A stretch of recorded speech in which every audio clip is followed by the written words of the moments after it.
안녕하십니까. MBC 뉴스 24입니다. 300mm의 기록적인 폭우가 쏟아진 충북 지역. 진흙과 흙탕물을 걷어내자 참혹한 피해가 고스란히 드러났습니다. 곳곳에서 피해 복구에 안간힘을 쓰고 있는데요. 먼저 곽동건 기자가 헬기를 타고 둘러봤습니다. 골목길엔 흙탕물에 절은 살림살이가 산더미처럼 쌓였습니다. 가재도구를 꺼내놓고 씻어보기도 하고 쪼그려 앉아 걸레질을 해도 좀처럼 끝이 보이지 않습니다. 내려앉은 도로 복구엔 장병들이 동원됐습니다. 할 수 있는 건 토사를 퍼내고 또 퍼내는 일뿐입니다.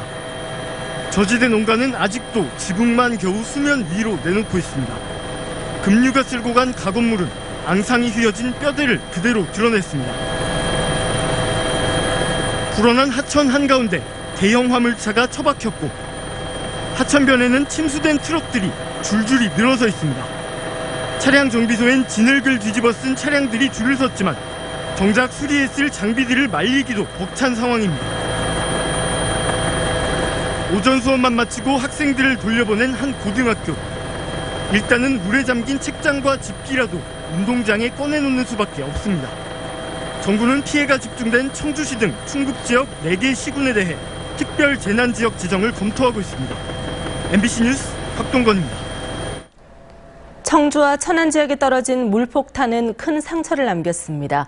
집도 차도 일터도 잃은 주민들은 어디서부터 다시 시작할지 막막하기만 합니다. 김대웅 기자입니다. 집은 힘없이 주저앉았고 차들도 아무렇게나 처박혀 있습니다. 우리 차가 아니라 저기 있던 게 저 길에다 받쳐놓은 게 이리 굴러 떨어온겨. 공장을 덮친 산사태에 목숨만 건진 게 다행이라며 악몽 같던 폭우에 치를 떨었습니다. 산사태 내려올 때 막 도망갔으니까 마누라하고 둘이서. 편의점에는 버릴 물건을 담은 쓰레기 봉투만 가득합니다. 진열대에는 흙더미만 남았습니다. 이건 전량 폐기해야 돼요. 네, 폐기를 해야 되는데 뭐 보험 처리를 하든 뭘 해야 되는데. 침수 차량을 나르는 견인차는 골목을 쉴 새 없이 오갑니다. 여기저기 깨진 자동차, 엔진룸에는 진흙이 가득합니다. 들어온 차량들은 이제 수리보다는 이제 거의 폐차 쪽으로 해가지고 이제 진행될 차량들이라고 보시면 되실 것 같습니다. 계곡물이 넘친 펜션은 외벽이 종이장처럼 찢겨나가 피서철 대목을 놓치게 됐습니다. 대출 받아서 조금씩 이렇게 좀 살아보려고 하는데 이렇게 너무 엄청난 피해를 입어서 군 병력뿐 아니라 시민단체들도 자원봉사자를 모집해 수해복구 지원에 나서기로 한 소식은 그나마 피해 주민들에게 작은 힘이 되고 있습니다. MBC 뉴스 김대웅입니다. 예상을 뛰어넘는 집중호우였지만 지자체들의 허술한 대응과 잘못된 예보가 피해를 키웠다는 지적이 나오고 있습니다. 시민들은 긴박한 비 피해 상황을 SNS로 공유하며 대처하는 모습을 보였습니다. 김영일 기자입니다. 청주의 강수량은 290mm, 전날 오후까지 예보된 비의 양은 30에서 80mm에 불과했습니다. 청주에 호우경보가 내려진 것도 시간당 91mm의 폭우가 내린 뒤였습니다. 자치단체의 늑장 대처도 문제입니다. 아침 7시부터 1시간 동안 100mm 가까운 물폭탄이 떨어졌지만 안내는 없었습니다. 청주시 공무원 동원령도 무심천 범람 직전인 오전 10시를 넘어서 내려졌습니다. 피해가 가장 심했던 복대동 주민에게 오전 내내 위험 안내 문자 하나 없었습니다. 알았더라면 저희가 좀 이렇게 올리고 준비를 했죠. 네, 아침에서 이걸 알았으니까 이 상황밖에 되질 않는 거예요. 침수를 막기 위해 설치한 모터도 제대로 작동하지 않았습니다. 많은 비가 내리기도 했지만 잘못된 예측과 허술한 대응이 화를 키웠다는 비판은 피할 수 없어 보입니다. 이런 상황에서 시민들은 물난리 소식을 SNS로 공유했습니다. 급류에 배수구가 솟구치는 상황부터 자, 현재 실상황. 여기 어디입니까? 거센 물살에 속절없이 떠내려가는 탱크롤이 오도 가도 못하는 새끼 고라니와 빗물에 둥둥 떠있는 버스까지 현장 상황은 고스란히 전해졌습니다. MBC 뉴스 김영일입니다. 문재인 대통령의 베를린 구상을 이행하기 위해서 우리 정부가 북측에 남북 군사회담과 민간 대화를 전격 제안했습니다. 남북 대화에 물꼬를 틀 수 있을지 주목되고 있습니다. 구경근 기자입니다. 국방부는 오는 27일 정전협정일을 계기로 남북 간 적대 행위를 일체 중지하자는 문재인 대통령 제안의 후속 조치라며 군사 당국 회담을 북한에 공식 제의했습니다. 북한의 반응 등을 보면서 검토해 나갈 것입니다. 저희는 군사 분계선에서의 적대 행위 상호 중단에 대해서 포괄적으로 협의하게 될 것이고요. 우리 제의에 대한 답변은 현재 단절된 서해지구 군통신선을 복원해 전해달라고 북측에 요청했습니다. 회담 대표는 북측의 태도를 지켜본 뒤 추후 결정할 계획입니다. 같은 시각 대한적십자사는 다음 달 1일 판문점 우리 측 지역인 평화의 집에서 남북 적십자 회담을 열자고 제안했습니다. 문 대통령이 추석에 맞춰 이산가족 상봉과 성묘 방문을 북한에 제의한 데 따른 후속 조치로 판문점 연락 채널을 통해 답을 달라고 요청했습니다. 살아계신 동안에 가족을 만날 수 있게 하는 것은 어떤 정치적 고려보다 우선되어야 합니다. 우리 측 제의를 북한이 수용하면 남북 군사회담은 지난 2014년 10월 이후 2년 9개월여만, 이산가족 상봉 행사는 2년 만에 열리게 됩니다. 조명균 통일부 장관은 북한이 우리 정부의 진정성 있는 대화 제의에 호응해야 한다고 촉구했습니다. MBC 뉴스 구경근입니다. 한 종합편성 채널 프로그램에서 얼굴을 알린 탈북 여성이 다시 북한으로 돌아가 북한 선전 매체에 등장해 우리 정부를 비난했습니다. 최근 재입국한 것으로 추정돼 당국이 구체적인 조사에 착수했습니다. 윤지훈 기자입니다. 북한 대외 선전 매체가 공개한 국내 한 종합편성 채널 토크쇼 모습입니다. 북한 군복을 입은 탈북 여성이 자신의 경험담을 들려줍니다. 이 여성이 이번엔 한복을 차려입고 나와 자신을 소개합니다. 저는 2014년 1월 남조선으로 갔다가 2017년 6월 조국의 품으로 다시 안긴 전혜성입니다. 그러면서 임지현이란 가명으로 국내 방송에 출연해 대본대로 교화소 살해 등을 거짓말로 꾸며 북한을 비방했다고 주장했습니다.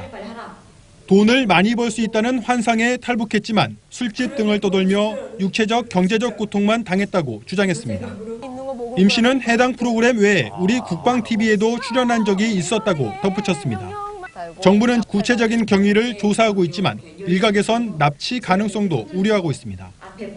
앞서 2년 전에 탈북민 김만복 씨가 재입국해 북한 선전 매체에 등장했고, 지난해엔 탈북민 강철우 씨가 다시 북으로 돌아가 우리나라를 맹비난하는 등 재입국 탈북민을 이용한 북한의 선전 선동이 이어지고 있습니다. MBC 뉴스 윤지윤입니다. 최저임금 인상분의 일부를 직접 지원하기로 한 정부 대책에 대해 논란이 커지고 있습니다. 최저임금이 더 오르면 더 많은 국민 세금이 들어가야 하는데 계속 재정을 투입하는 것이 가능하냐는 겁니다. 장밀 기자의 보도입니다. 정부가 발표한 최저임금 지원액은 4조 원 수준입니다. 하지만 중소기업계는 내년에 추가 부담해야 할 인건비가 15조 원 이상이라며 영세한 중소상공인들이 폐업하거나 인력을 감축할 것이라고 주장했습니다. 정부와 중소기업계는 최저임금 적용 대상의 숫자에도 큰 차이를 보이고 있습니다. 정부는 고용노동부의 근로실태 조사를 근거로 277만 명, 업계는 통계청의 경제활동 인구 조사를 근거로 463만 명, 서로 다르게 추산하고 있습니다. 무엇보다 부족한 최저임금을 정부 재정으로 지원한다는 게 앞으로도 지속 가능한 것인지도 논란입니다. 대선 공약대로 2020년 10,000원까지 오르는 최저임금을 계속 세금으로 지원할 경우 현재 3조 원 정도인 재정 투입이 10조 원에 달할 것이란 주장도 나오고 있습니다. 앞으로 3년간 재정을 투입하더라도 10조 원 이상의 막대한 규모가 소요되기 때문에 정부가 정책을 지속하는 데 부담이 될 가능성이 높습니다. 정부는 4대 보험 가입 사업장을 우선 지원해 사각지대를 줄이겠다고 하지만 정작 4인 미만 영세 사업장의 40% 가까이는 비용 부담 때문에 4대 보험을 지급하지 않고 있어 지원 대상에서 배제될 우려가 크다는 점도 문제입니다. 정부는 태스크포스 팀을 꾸려 구체적인 최저임금 지원 방안 마련에 들어갔습니다. MBC 뉴스 장미일입니다. 회전 교차로에서는 먼저 진입한 차량에 우선권이 있다는 사실 알고 계실 텐데요. 회전 교차로에 늦게 진입한 차에게 일부러 부딪히고 보험금을 타낸 일당이 경찰에 붙잡혔습니다. 신재훈 기자입니다. 경기도 수원의 한 회전 교차로. 차량 한 대가 천천히 진입하는 순간 갑자기 차체가 출렁입니다. 먼저 진입했던 차량이 늦게 진입한 차를 발견하고 속도를 높여 옆을 들이받은 겁니다. 운전자를 포함해 5명이 타고 있던 차량은 사고를 내고도 보험사로부터 620만 원의 보험금을 타냈습니다. 회전 교차로에 늦게 진입한 차량이 차선을 변경할 때 일부러 부딪힌 보험 사기단의 고의 사고였습니다. 합의금을 많이 받아내기 위해서 입원도 하는 경우도 있고요. 금감원에 민원을 넣겠다, 보험사를 이제 강하게 압박을 하고. 20살 박모 씨 등이 지난해 5월부터 5달 동안 이런 수법으로 낸 고의 사고는 17번, 타낸 보험금만 1억 원이 넘습니다. 이들은 신호등이 없는 회전 교차로에선 먼저 진입한 차량에 통행에 우선권이 있다는 점을 악용했습니다. 경찰 조사 결과 피해 운전자 대부분은 벌점을 받을 것을 우려해 신고조차 하지 않았던 것으로 드러났습니다. 경찰은 상습 사기 혐의로 방 씨를 구속하고 범행에 가담한 31명을 입건했습니다. MBC 뉴스 신재용입니다. 청와대가 박근혜 정부의 민정수석실 문건을 공개한 데 이어 이번에는 정무수석실에서 추가로 문건을 발견했다고 발표했습니다. 하지만 해당 문건들이 국정농단 재판에 어떤 영향을 미칠지는 미지수입니다. 박윤수 기자입니다. 청와대가 이번에는 정무수석실 사무실에서 지난 정부의 문서들을 추가로 발견했다고 밝혔습니다. 정무기획비서관실 입구의 행정요원 책상 하단 잠겨진 캐비넷에서 다량의 문건들을 발견하고 청와대는 새로 발견된 문서가 1,361건에 달한다며 문건에는 삼성그룹과 문학의 블랙리스트 현안 관련 언론 활용 방안 등이 포함됐다고 설명했습니다. 앞서 민정수석실 문건을 건네받은 특검팀은 재판에서 삼성 뇌물 사건의 혐의를 입증할 만한 내용이 있는지 들여다보고 있습니다. 하지만 이른바 청와대 캐비닛 문건이 재판에서 증거로 채택될 수 있을지는 아직 미지수입니다. 증거 능력을 갖추려면 위변조 여부는 물론 작성자와 작성 경위 등이 추가로 밝혀져야 하기 때문입니다. 또 당사자가 증거 채택에 동의하지 않으면 관련자를 일일이 불러 신빙성을 확인해야 하는 만큼 재판 지연 가능성도 있습니다. 이 때문에 특검팀 역시 신중한 모습입니다. 특검팀 관계자는 현재 자료를 검토 중이나 증거 제출 여부도 결정이 안 됐다고 밝혔습니다. 청와대 민정수석실 문건 공개 후 처음으로 자신의 재판에 출석한 우병우 전 수석은 해당 문건과 관련해 전혀 모른다는 입장을 밝혔습니다. MBC 뉴스 박윤수입니다. 문재인 대통령이 수리온 헬기 결함 등 방산 비리를 계기로 부정부패 척결 의지를 밝혔습니다. 내년도 최저임금 인상 결정을 환영하며 소상공인과 영세 중소기업 지원책을 당부했습니다. 김천훈 기자입니다. 문재인 대통령은 방산비리 척결은 보수 진보의 문제가 아니라 애국과 비애국의 문제라고 말했습니다.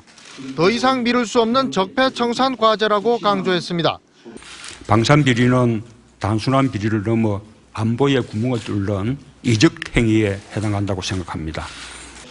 방산비리 척결과 함께 반부패 의지도 천명했습니다.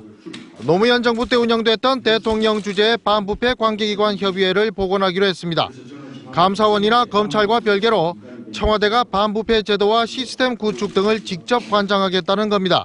사정기관별 단편적인 활동으로는 한계가 있기 때문에 청와대 반부패 비서관실 주도로 역대 최대폭인 최저임금 인상 결정에는 사용자와 노동자위원 전원이 참여한 대화와 타협의 산물로 높이 평가했습니다.